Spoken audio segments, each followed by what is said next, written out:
Some Via Rail passengers are demanding answers as well as accountability. They were stuck on board a train for 10 hours on the weekend after it broke down between Montreal and Quebec City. Paula Diane Perez has some of their stories.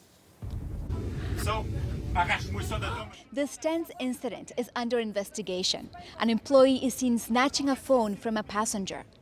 People were stranded for 10 hours, just 45 minutes away from their destination because of a breakdown. Carmel Tanaka was on board. The power started to cut out, and that meant no flushing of toilets, no access to water, and then the food ran out. And so that's when the mutiny of perhaps the train began. And then the staff also lost some cool. Via Rail says at first there was a problem with the train's brake system, which was solved. But then the train stopped for safety reasons. A staff member said, "I have this much water left. Are you really dehydrated? If so, I can give this to you with some cups."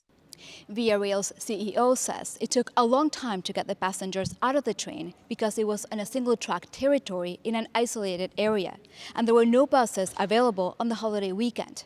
Eventually, a train was able to reach the passengers. We did everything that we could to provide food and water to all the people on the train, even though there was a little period of time when the water dispenser on the train didn't work because we had to cut power to fix some of the issues. After 6-7 hours, there was an older couple next to me. I whispered in her ear, "I have some water if you'd like." Because there was no water. They were not giving us water. The company is providing a cash refund equivalent to the price of the one-way ticket. A credit for the same amount to buy a future trip will also be provided. 9 hours, no AC, no water, no washroom, So I think that's not a small issue to give it with a $150 refund. On social media, the federal transport minister, Pablo Rodriguez, says what happened over the weekend is unacceptable and that he's meeting with the company's leadership this week.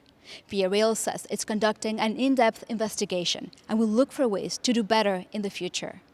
Paula Diane Perez, CBC News, Montreal.